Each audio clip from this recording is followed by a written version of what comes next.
It's 10 o'clock. This is Sky News at 10. Our top story. The burning problem for southern Europe. A near record-breaking heat wave predicted to get even hotter in the days to come. We see the economic and human impact in Greece, with the fishermen who can't fish and the tourists hiding from the heat.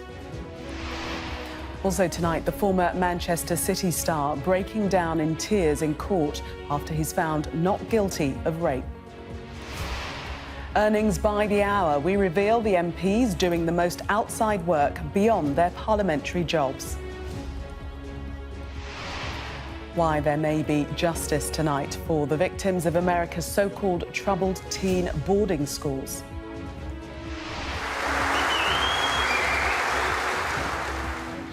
Anything but an ordinary boy. The tears and applause for Barnaby Webber, one of the victims of the Nottingham attacks.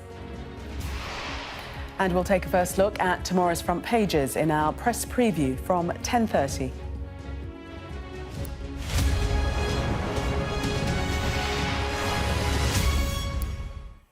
Good evening. Greece and Italy are famous for their classical history, so perhaps it's no surprise that the experts have reached into mythology for the names for what they could be an historic heatwave across southern Europe. The weather event behind this week's temperatures, already at 40 degrees and beyond, is being called Cerberus, after the dog which supposedly guarded the underworld. Next week's increase, which meteorologists say could break the temperature record, is now being named Charon, after the boatman who was said to transport people there. In a moment, we'll explain what part the climate change plays and why the weather here is so different right now. But first, our climate change and energy correspondent, Hannah Thomas-Peter, reports from Athens.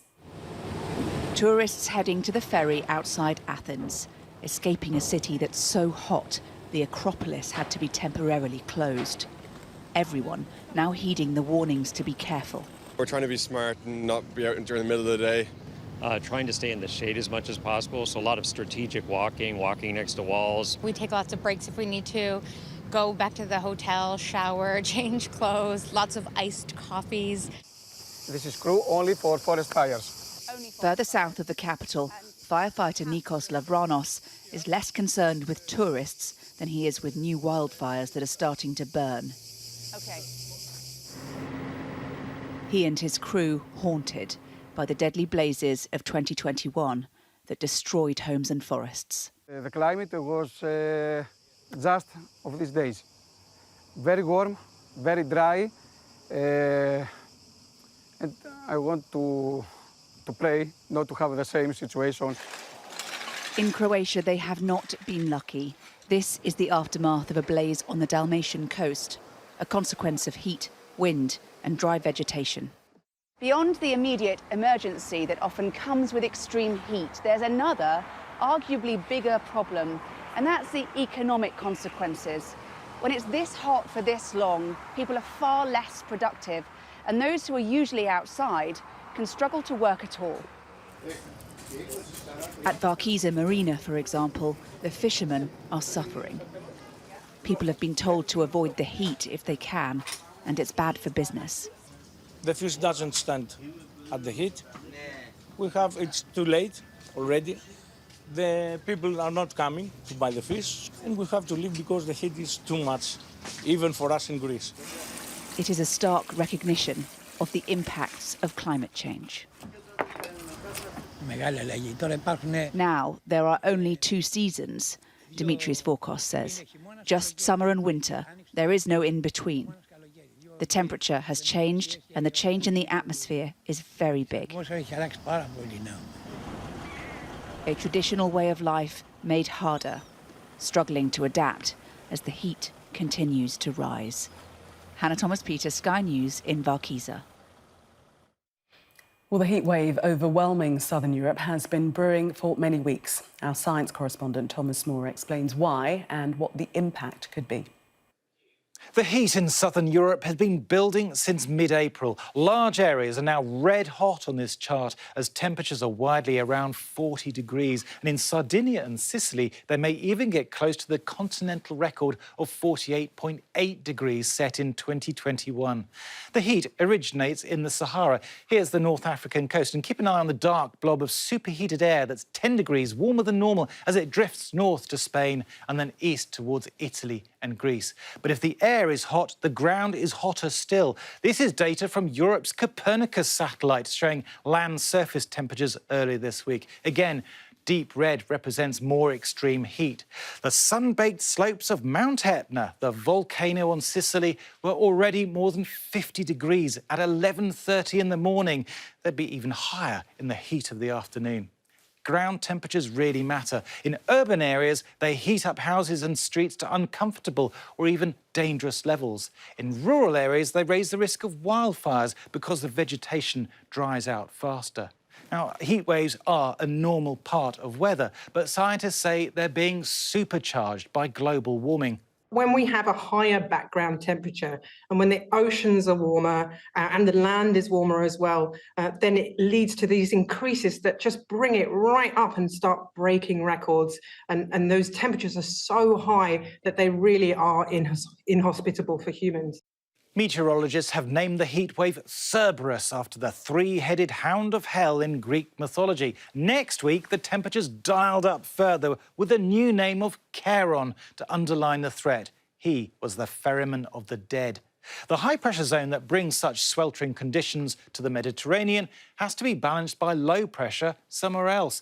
Unfortunately, right now, that's the UK and Ireland. This weather system is going to bring unseasonably wet and windy conditions this weekend. While the Med sizzles, we're soaked. The former Manchester City footballer Benjamin Mendy just wants to rebuild his life, his lawyer said today, after he was found not guilty of charges of rape and attempted rape. The 28-year-old broke down in tears when the verdicts were delivered. A warning that Inzamam Rashid's report does contain some flash photography. With tears in his eyes, footballer Benjamin Mendy walks free, cleared of rape and the attempted rape of 2 women.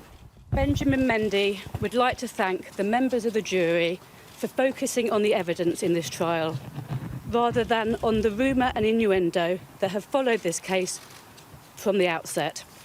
Mr. Mendy has tried to remain strong, but the process has inevitably had a serious impact on him. That serious impact was all too evident. As he left court, the former Premier League star had little to say, except this. Alhamdulillah. Praise be to God. Mendy! When Benjamin Mendy signed with Manchester City in 2017, he became the world's most expensive defender. But with it came wealth and status alongside a privileged and moneyed celebrity lifestyle, which led to parties and gatherings at his multi-million-pound Cheshire mansion. It was here where a number of women claimed Mendy sexually attacked them, including allegations of rape. After being acquitted in January of 7 rapes and 1 sexual assault, this retrial on 2 counts meant a wealth of evidence was replayed to a new jury. Police footage showing an internal locking mechanism on the doors, which Mendy said was there to protect him from intruders. And one of his accusers claiming he said to her, "It's fine, I've slept with 10,000 women," which he denied, saying, all along, Benjamin Mendy said everything that happened was consensual. Just earlier this summer, his contract here at the Etihad expired. And so for this 28-year-old eager to get back on the pitch, the question is, after all this, can he? He's been found not guilty. So most people will say he deserves the right to continue or resurrect his career. Mendy's lawyers said the footballer is delighted and he now wants to focus on rebuilding his life. He hopes now, not guilty of these serious and potentially damaging crimes, he can continue with just that. Inzamam Rashid, Sky News, Chester. Whether MPs should be able to do second jobs is a debate which has been running for decades. Now, Sky News can reveal the total number of hours they work and which MPs make the most per hour. The evidence shows they're certainly not earning the minimum wage, the average being more than 17 times the typical workers, as our deputy political editor, Sam Coates, reports. What should politicians do with their time? Ban all second jobs for MPs. I don't have any objection to MPs having an insight into the outside world. Second jobs divide MPs and often anger their voters. You get paid best part of 90 grand a year, that should be enough. We voted them in to run this country, so that's what they should do. Sky News' Westminster Accounts project has followed the money through our political system. Now we reveal the scale of MPs' commitment to their second jobs. For the first time, we can show you the total of how much time MPs say they spend on their outside work. Nearly 89,000 hours. That's the total amount of time all MPs have worked in second jobs over the course of this Parliament, so 3.5 years. Let's see how it all breaks down. These are the MPs who commit the most hours to their second jobs. Now, some names in there you might recognise. Sir Geoffrey Cox. They've become notorious for their commitment to outside work. But most have one thing in common. All the names on this list have second jobs in politics. Councillors, mayors, members of the Scottish Parliament. Double political jobbing keeping them very busy. And something else we can show you for the very first time. This is the average hourly wage of an MP in a second job. £233 per hour. How does that compare to the rest of the population? Well, it's a lot higher. The average hourly wage for an MP in a second job is over 17 times the average rate for a member of the UK public, and more than 22 times the minimum hourly wage. Which MPs are getting the most cash for the hours they work? This leaderboard shows you that. These 20 MPs have the highest hourly rates in Parliament. The name at the top is no surprise. Boris Johnson, now free to spend even more time earning big bucks away from Westminster. The second name on this list is the shortest-lived PM in British history. But that has hardly dented her earnings power, Liz Truss. Her most lucrative work since leaving Number 10 has been a speech in Taiwan, paid at a rate of £20,000 an hour, nearly 1,500 times the UK average hourly wage for her insights into global diplomacy. And that's part of a very common pattern. MPs who've served in government dominate this leaderboard. 18 of the MPs with the highest hourly earnings this Parliament have government experience. Clearly, a very lucrative addition to any parliamentarian's CV. Plans for major second job reforms have frozen in this Parliament. Is it just a matter of time until voters force a change? Sam Coates, Sky News. Well, our political correspondent Mari Aurora is at Westminster for us tonight. And Mari, we heard Sam say there that reform to second jobs isn't on the immediate horizon. And there's hostility from some MPs to the very suggestion. Well, exactly, Gillian, and that's what's really interesting is this investigation, this Westminster Accounts investigation from Sam Coates, our Sky News deputy political editor, has really ruffled some feathers among some MPs. Now, as he was talking about, this is a really important database of MPs, of their second jobs, what they are doing and how much they're being paid for it.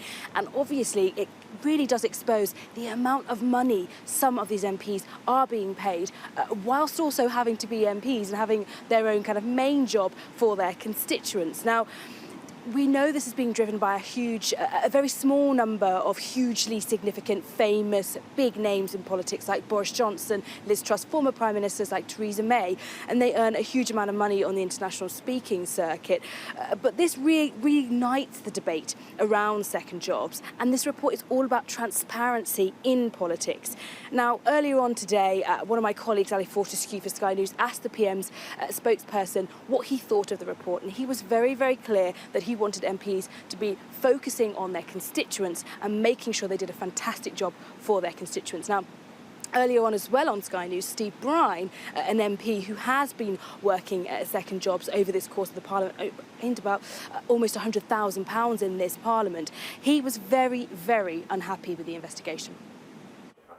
OK, very quickly, I just want to ask you about our latest Westminster accounts report looking at second jobs. You yourself have worked almost 500 hours in this Parliament, earning £100,000, all within the rules, of course. But how do you think that plays with the public, very briefly? I focus on my constituents. I focus on chairing my select committee, and I always have. And I think you should be very careful about smearing MPs and making out that MPs are not focusing on their jobs. 99.9% of MPs I've met in Westminster are focused on doing their job and doing the right thing. Be very careful before you run our profession into the ground. I bet you are. OK. You see there, Steve Bryan really trying to suggest there that this report is some attempt to smear MPs, but this report is not about smearing MPs. It's about democracy, it's about transparency, and it's about having that debate around whether MPs should still be able to have second jobs. So the debate rumbles on, but for now, Tory MPs and MPs in general remain quite grumpy about this Sky News report shedding light. OK, Mari, thank you. The Oscar-winning actor Kevin Spacey has claimed one of the men who has accused him of sexual assault is after money, money and then money. He was cross-examined in court today and denies 12 charges relating to 4 men. Matthew Thompson reports from Southwark Crown Court. And a warning, there is some flash photography coming up. It's no Hollywood Boulevard, no walk of fame. Instead, Kevin Spacey faced a walk of a different kind, through the rain, into a dreary London courtroom to face a jury. On the stand, he was cross-examined on charges of sexual assault against 4 men, each of which he denies. Accused of grabbing one man's crotch, he replied, "I do not accept a single word that comes out of his mouth." Asked why the complainant might be lying, Spacey said, "Money, money, and then money." It should perhaps come as no surprise that a Hollywood actor of Kevin Spacey's stature is able to create drama. But drama there was. At times, the courtroom burst into laughter. At others, the judge had to intervene as exchanges between Mr. Spacey and the prosecution reached fever pitch. In one such exchange, Spacey denied touching another man. He denied it in colourful terms, to much amusement in the gallery. "Yes, that's exactly where you did grab him, isn't it?" the prosecutor said. Spacey looked at the judge and said, "Really?" before answering, "I did not." Mr. Spacey was repeatedly asked by the prosecution whether he used his fame to pick up men. "I'm sure if I wanted to, I could have had sex all the time," he said, "but I didn't." This lawyer to the stars told me it was important that Mr. Spacey gave evidence himself. It's always difficult for the accused whether to take the stand or not. Now, it was dramatic testimony, and we'll see what effect that has. But he really needed to come out and explain these allegations in his own words and let everyone understand where he was coming from in all these incidents. Otherwise, it would be his word against their word against silence. For years, Kevin Spacey has played to audiences of millions. But now, it's an audience of 12 that counts. 12 jurors who will decide whether he walks away a free man or in chains. Matthew Thompson, Sky News. Earlier this year, Sky News reported on the shocking story of Taylor Goodridge, a 17-year-old who died while at an American school for so-called troubled teens. Tonight, her school in Utah has been ordered by the authorities to close down. The socialite Paris Hilton was educated at a similar school. She said she was shaking and so excited at the news. Our US correspondent Martha Kellner reports. It was to this boarding school in the middle of the Utah desert that hundreds of parents, including some from Britain, have sent their children over the past 25 years. Our goal is to help these students be... Diamond Ranch Academy claimed to be able to fix so-called troubled teens, those with behavioural problems. It's one of hundreds of similar controversial facilities across the US. Last year, 17-year-old Taylor Goodridge died while at the school. A Sky News investigation spoke to employees who alleged she was vomiting repeatedly and begging for help in the days before she died, but was ignored by staff members. Former students also said they suffered abuse at the school. If more people knew, she could still be here, Now, Diamond Ranch has been ordered to close down after a state report concluded their neglect did directly lead to Taylor's death. It offers some solace to her grieving father. What was your reaction when you heard that Diamond Ranch wasn't going to get its licence renewed? Hugged my kids and told them that their sister did it. Taylor is getting a place shut down that needed to be shut down. A Utah State Licensing Board report found severe physical neglect by the Diamond Ranch Assistant Medical Director. It also noted the deaths of 2 additional students at the school. Taylor, an autopsy concluded, died with sepsis, a severe blood infection. Her death was entirely avoidable. She had an infection. It easily could have been treated. The fact that she couldn't receive medical care, they denied her medical care. I think the action by the state not to renew that license is entirely appropriate. We're so excited. We spoke to Paris Hilton about sexual abuse she says she suffered at a different facility in Utah. She welcomed today's news, tweeting, "I'm shaking. I am so excited to share that Diamond Ranch Academy is closing. The state held this facility accountable, and I'm so happy they can no longer abuse kids." Are children safe coming here? Can you answer that though? That's the most basic question, isn't it? I asked one of the school's directors in February about the circumstances surrounding Taylor Goodridge's death. He said he would speak to anything and everything in the fullness of time. Today, Diamond Ranch didn't respond to Sky News' request for comment. Martha Kellner, Sky News. Just Stop Oil protesters have interrupted the opening night of the proms at the Royal Albert Hall in central London. The campaign group says 2 people invaded the stage before they were removed within moments of unfurling banners. In a statement, the BBC said neither the concert nor the broadcast were disrupted. A man in the US has been charged with murdering 3 women linked to the unsolved killings of 11 people, which became the subject of the Netflix film Lost Girls. 49-year-old Rex Heuermann was arrested as part of the historical Gilgo Beach murder case. NBC reports he has denied the charges. Hollywood actors have joined screenwriters on the picket line, sparking an industry-wide shutdown in a row about pay. Speaking to Sky News earlier, Succession star Brian Cox warned a resolution to the dispute may take some time. It's a situation which really could get very, very unpleasant, and it could go on for quite some time.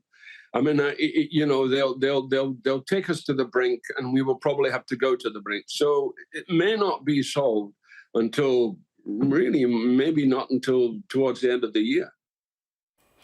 Now, most of us don't need telling that we're in the midst of a cost of living crisis. But research released today by the Office for National Statistics reveals where it's hitting hardest. Young people, renters and people from ethnic minorities are more likely to be struggling, with 1 in 20 people saying they had run out of food.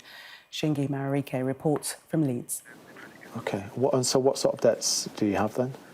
Places like this reveal the reality of Britain's cost of living crisis. A debt advice service in one of Leeds' poorest areas, seeing soaring levels of demand. We're easily seeing double the amount of inquiries that we were getting previously. Now, we can't see everyone. We have a certain capacity. Those numbers include people struggling to pay their debts. People lose their houses. We do deal with clients who have eviction hearings, eviction orders, and we'll assist clients with that. We'll always make sure that a client is prioritising that. So the roof over your head is number one. That has to come first. In nearby Dewsbury, it's a similar story. Adam Wilby began to rely on this food bank when he was unemployed. You get people looking at you saying, why is he using the food bank? What's he done with his money, etc. and stuff, and it just makes me embarrassed. He works now, but still sometimes has to return. All my utilities, council tax, my rent, and it just leaves me short then and stuff. With whatever money I get left, I just use it on the shopping and for my shopping and stuff. So I've got food to last me and stuff, so I don't have to rely on the food bank. These growing pressures highlighted in the latest ONS figures on the cost of living crisis. More than a third of people have been finding it hard to afford rent and mortgage repayments. And 1 in 20 have run out of food and been unable to afford to buy more. But both these numbers are far higher for ethnic minority groups, who at higher levels are struggling to afford housing and 3 times as many unable to afford food. It's places like Bermontoffs in Leeds where that ethnic minority divide is felt. It's one of the most multicultural areas in the city, but also one of the poorest. Here, like everywhere else in the country, people are feeling the pinch. Local councillors here are seeing the crisis devastate lives while affecting them too. I feel the impact like everybody else in my constituency, as well as around perhaps maybe all over the country. So truly, as what my colleague Luke has said, the government does need to do more. With the economic forecast bleak, those challenges will only worsen in communities like these. Shingi Marike, Sky News, Leeds. It's just over a month since 3 people were stabbed to death in Nottingham in attacks which shocked the country. Today, one of the victims, student Barnaby Webber, was laid to rest. His friends and family paid a fulsome tribute and also remembered the other lives lost. Rachel Venables reports from Taunton. Devastated by grief, today they came together to say goodbye. You were like the final piece in what seems like an unsolvable puzzle, and you always found a way to make it right. You being gone is like trying to finish that puzzle without the most important piece. It just doesn't seem to work, and I don't know if it ever will. Hundreds of people packed out Taunton Minster and the streets around it to pay tribute to 19-year-old Barnaby Webber. He really was like a brother to me. He really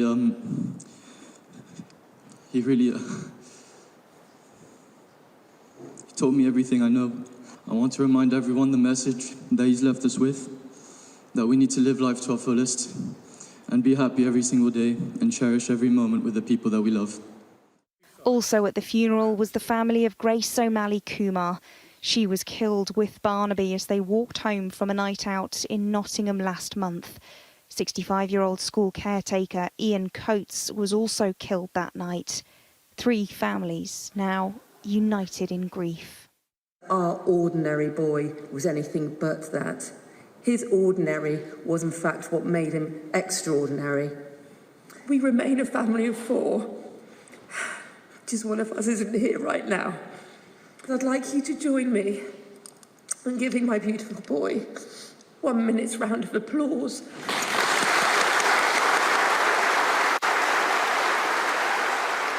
The man accused of murdering Barnaby, Grace and Ian is provisionally due to go on trial next year. But for now, the family focus is on celebrating the life of their son, who so clearly lived his life to the fullest. Rachel Venables, Sky News, Taunton. Defending champion Novak Djokovic will play the world #1 Carlos Alcaraz in the Wimbledon men's final. Djokovic cruised past Jannik Sinner despite being penalised a point for letting out a loud roar during a rally in the second set of their semi-final. Djokovic has won the last 4 Wimbledon men's titles and will equal Roger Federer's record of 8 if he wins on Sunday. The world #1, Carlos Alcaraz, stands in his way. Alcaraz swept past Daniil Medvedev in straight sets to reach the Wimbledon final for the first time. Well, that was Sky News at 10. Coming up, we'll take a first look at tomorrow's newspapers in the press preview, including this story on the front of The Star as British holidaymakers defy the heatwave to sunbathe in Europe. The headline, Blowtorch Brits. Tonight, we're joined by the Guardian columnist Zoe Williams and the former Conservative MP, who's now Chief Executive of the charity Business in the Community, Mary McLeod. Do stay with us for more.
Welcome back. You're watching Sky News. In just a moment, the press preview, a first look at what's on the front pages as they arrive. But first, our top stories. Red alerts are in place across much of southern Europe as Spain, Greece and Italy swelter in the grip of an extreme heatwave. Former Manchester City footballer Benjamin Mendy has been found not guilty of rape and attempted rape. And Kevin Spacey has claimed one of the men who has accused him of sexual assault is after money, money and then money, as he gave evidence at his trial.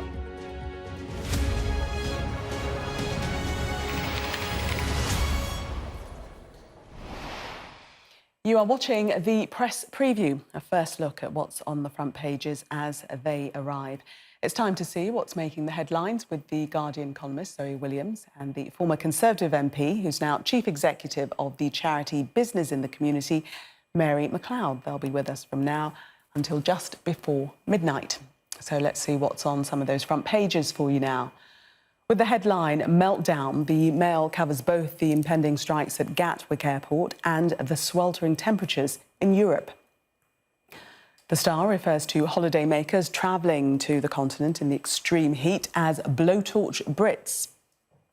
The Express hears that Just Stop Oil could stage major demonstrations at rush hour in London on Monday. The Eye has an exclusive report on what it calls the toxic levels of lead in school drinking water. The Mirror carries a poll suggesting the majority of those surveyed want to see the BBC newsreader Huw Edwards back on television. According to The Times, the government could scrap inheritance tax in a bid to win more votes at the next election. The Telegraph has seen government-backed guidance that will be given to parents of children identifying as transgender. The Guardian says there's massive demand for a new gaming addiction clinic here in the UK. And the Financial Times has a story about how American banks are capitalising on interest rate increases. And a reminder that by scanning the QR code you'll see on screen during the programme, you can check out the front pages of tomorrow's newspapers while you watch us. And we are joined tonight by Zoe Williams and Mary McLeod. Welcome to both of you. Let's start with The Star, not something we often do, I have to say. And their headline there, Blowtorch Brits, talking about British holidaymakers suffering in the heat. Zoe. It's really interesting because everybody always talks as though British people would struggle most with the heat, which is reasonable because we have least of it. But the truth is, you know, British people are incredibly robust when it comes to being too hot. And there's absolute years of evidence that we'll stay in the sun way longer than any other European nation. So I think it's sort of self-parody, this headline. It's sort of, we are ridiculous. Everybody else is staying indoors. We will still be on the beaches when it's way too hot. The subtext, of course, is that it's way too hot because there's an absolute heat wave in Europe. And this is dovetailing with the climate change stories of last week, that 7 of the hottest days on record happened in 1 week. So, you know, the kind of tabloid determination to stay positive and jolly in the face of trends which are, you know, leading inexorably to the least good scenario that scientists have been predicting for some time is quite extraordinary. Yes, it does seem as if they are sort of making light of what you describe, obviously, and it is a very serious story. And Mary, they're saying that Brits are cramming the beaches and defying the warnings that temperatures could hit 49 and getting burnt to a crisp in the process. Yeah, and that sort of heat is horrendous. I mean, I've once been in Egypt in just about 45-degree heat, and you couldn't move. So I can well imagine probably Brits are the worst at doing this and staying out no matter how hot it is. But I mean, I'm someone who burns really easily. I'm just so white-skinned, and therefore it's, the whole threat of melanoma cancer and things that just are, people should be covering up. They should be putting SPF. And sorry to be so serious about it, but it really is, it threatens life.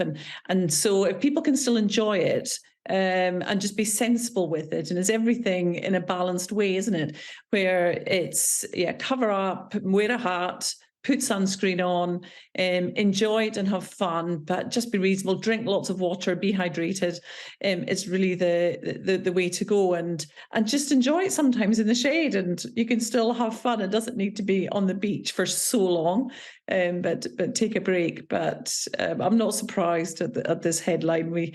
I think we all know it does happen. Yeah, so, well, that famous phrase, only mad dogs and Englishmen go out in the midday sun, seem to be living up to that, but you can have just as much fun in the shade. I often do.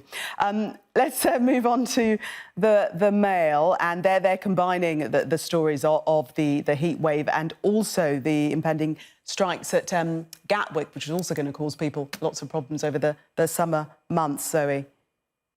This sort of bugs me about the Daily Mail, I have to say, and I don't mean this in a partisan way. Obviously, I'm from a paper of a different political persuasion, but this is a completely neutral observation.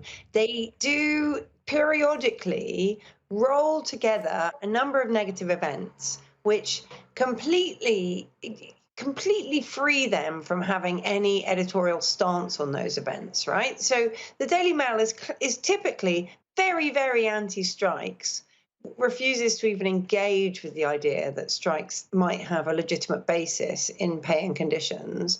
They're very, very sceptical about climate change. They tend to refuse to even engage with the idea that the climate may be changing as a result of human activity. But they won't, obviously, when those things come to crisis, they have to notice because they're still a newspaper. So they write these kind of flapping headlines. Oh, chaos. It's going to be way too hot. Gatwick is going to be disrupted. Even if you escape the Gatwick disruption on the way out, you're not going to escape it on the way back in. This is all in chaos. But because they absolutely refute the kind of systemic problems underneath those situations, it just sounds like they sound like Chicken Licken, They sound like they're just running around announcing disaster. And that does annoy me, I have to admit. Mary, do you see anything in that analysis that you agree with, that the Mail aren't engaging in the reasons behind the strike and are just, doomsaying? Well, it's whether you look at the angle from heat or strikes. There's important things underneath it, isn't it? And with strikes, it's about, are people getting paid a fair salary? What are the wages that they're on? What are the conditions that they get and the benefits that they get? And it's important employers look at what they're doing and make sure they're the best possible place to work. So, and then it's what naturally can be afforded in whichever sort of industry you're in, but you want to treat all your staff fairly. That should be the going in position. But when it's putting it alongside also, with the heat aspect and sort of climate change that Zoe mentioned, it's literally, the temperatures across the whole world are, it's a whole direct consequence of climate change. What else is it? So it's really important that everyone engages with that and comes up with really innovative ways to address it. And we do that on a daily basis. And I do it with businesses all the time and helping them reach net zero earlier and trying to get them to get to 2040 and 10 years earlier. And that's 10 years before the government goal. But yeah, it's important that we all engage in this debate, because it's not going to be done by one person doing something. We all collectively and individually need to do so much to drive better outcomes and get us to that sort of just transition and get climate action happening.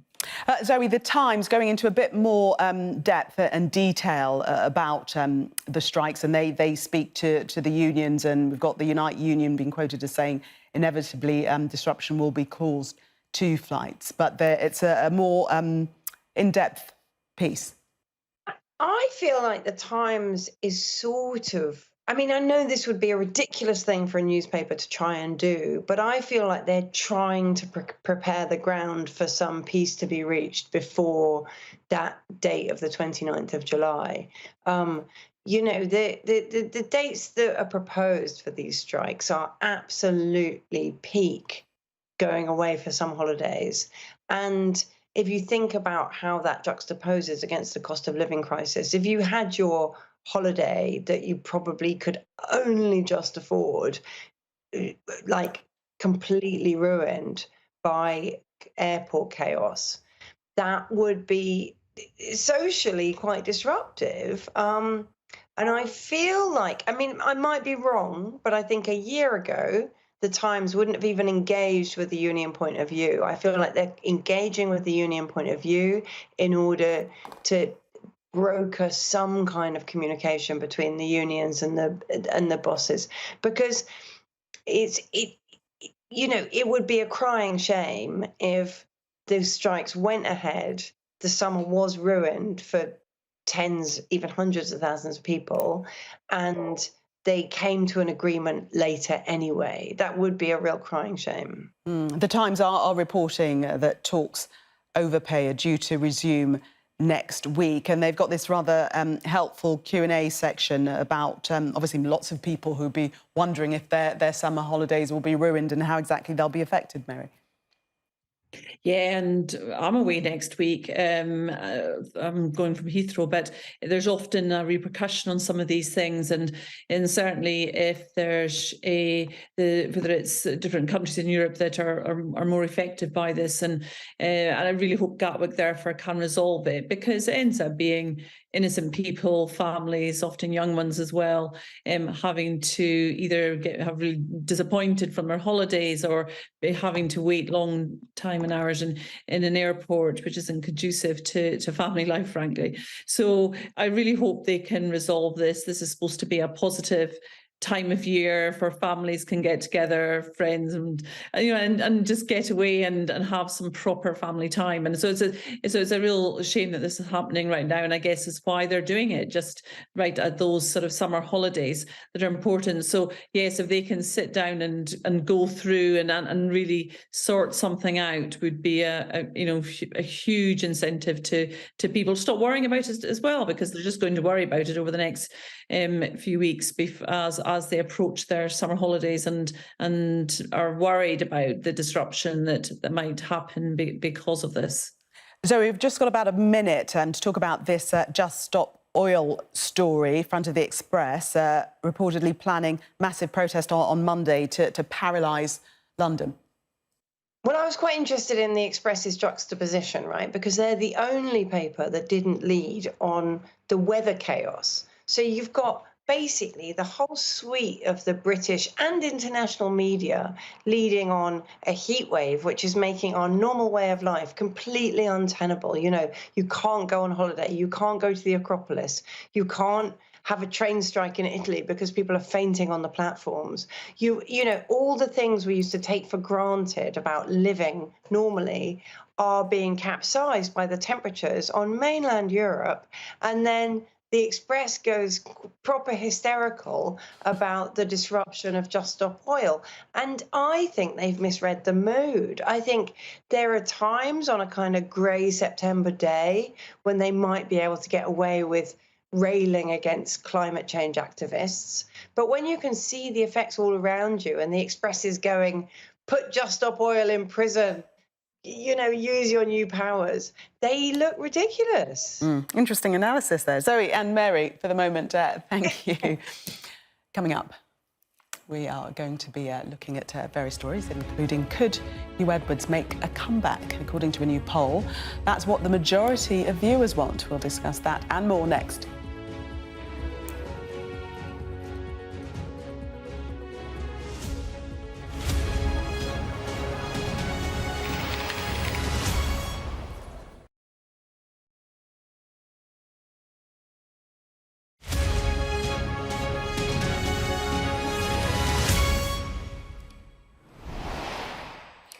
Welcome back to the Middle East Business Report, and these are the top stories from across the region this week. And British sportswear chain JD Sports will open around 50 shops across the Middle East as part of an expansion deal signed by Dubai-based GMG. The 10-year agreement between JD Sports and GMG will focus on pushing the brand into new markets such as Saudi Arabia, the United Arab Emirates and Egypt. JD Sports says it's seen strong growth in athletic apparel sales across the Middle East in recent years, partly in response to the COVID-19 pandemic.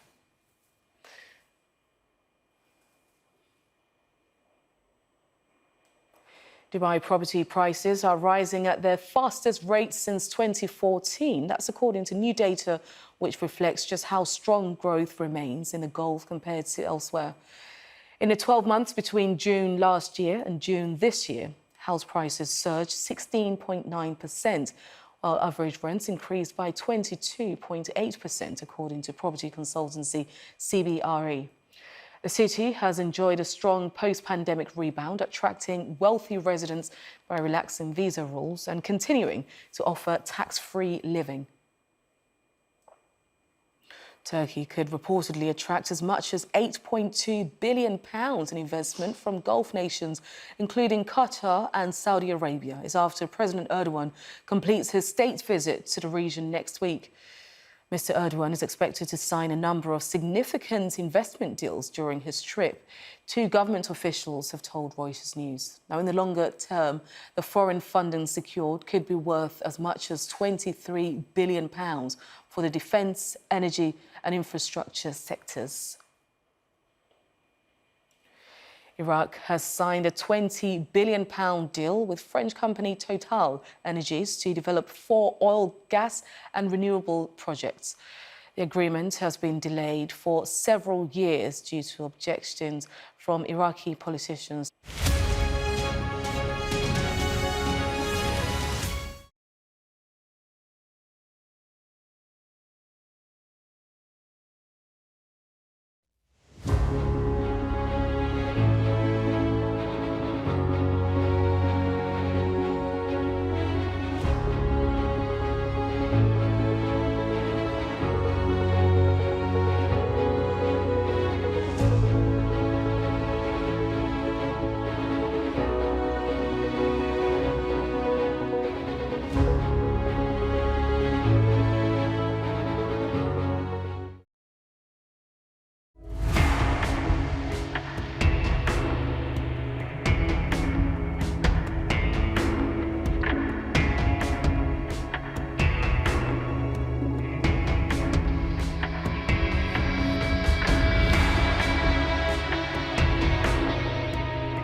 Welcome back. You are watching the press preview. Still with me, Zoe Williams and Mary McLeod. Let us have a look at the Mirror and this story about, Mirror readers saying that they're in support of Huw Edwards being back on the television screens in his usual role. This is a poll that they've done in which 53% of people said they want to see him back on the BBC News at 10 if he's cleared by bosses of serious wrongdoing. Zoe. Look, this story has been really peculiar all the way through. There was a huge amount of insinuation. There was very little actual fact. The Sun has tried to blame its excesses on other people misreporting its original report. But actually, the problem with its original report was that it was very unclear what it was actually accusing him of. It was very unclear whether it thought he had committed a crime. It was very, very unclear on who was speaking, who it was acting as mouthpiece for. And I felt really uncomfortable with it from the very start, and really uncomfortable with the way the BBC kind of rolled over to the accusation and didn't react more robustly and say, bring something real to the table or stop making these kind of insinuations. And I really do worry that there's sort of a kind of new standard with these tabloid attacks where you don't actually need to back anything up. You just have to create this huge cloud of doubt and unpleasantness, and then leave other people to clear it up. So yeah, I mean, I would support any innocent man being back in his job, and also given redress for what he's gone through. And I think the BBC should have defended the whole case more robustly from the start. Yes, and Mary, to the point of how the BBC handled the whole situation, the poll done by the Mirror found that 51% said the broadcaster had handled the situation quite badly or very badly. Yes, and I think no criminality has been found by the police, although, of course, the BBC still have an open internal investigation into the case. But I do think sometimes in these cases we completely miss the human element in them. And, you know, we live in this country where people are innocent until proven guilty and they have a right to respond. And this has just felt very much like a witch hunt. And I think it's not just sometimes for situations like this, I've seen it with politicians and others, where literally the media are just out to get a good story. And we do need to look at it really, really carefully, because it takes down the whole of British society, frankly. And yeah, I can understand why people in this poll are saying, yeah, we'd support an innocent person getting back into their old role if they're found not to be guilty of anything. But it's important for any organisation, and this is where how the BBC have handled it. You do have a duty of care to anyone that is that gives a complaint, and also to your staff in terms of how you deal with it. And things should be dealt with quickly. Really important to see it through and make sure it's a fair process, but make sure that it is handled in the right way. Okay. And at the same time, be creating that inclusive culture for everyone within the organisation. Zoe, just a minute or so, I think, just to tell us about Dele Smith's latest food hit. What is it? This is in the Express. It's a jam sandwich, and you batter it and deep fry it. And I have two things to say about this idea. One is that Dele Smith is a genius. I think sometimes we forget, because there's such a proliferation of TV chefs and people who know a thing or two about a thing or two. We forget that Dele Smith would literally never bring anything to the table unless it was perfect. So, you know, there's that. And there's also that deep frying anything is delicious. I had a deep fried That's not what I thought you were going to say. I thought you were going to say it sounds disgusting and it's terrible for your heart. Are you kidding me? Zoe?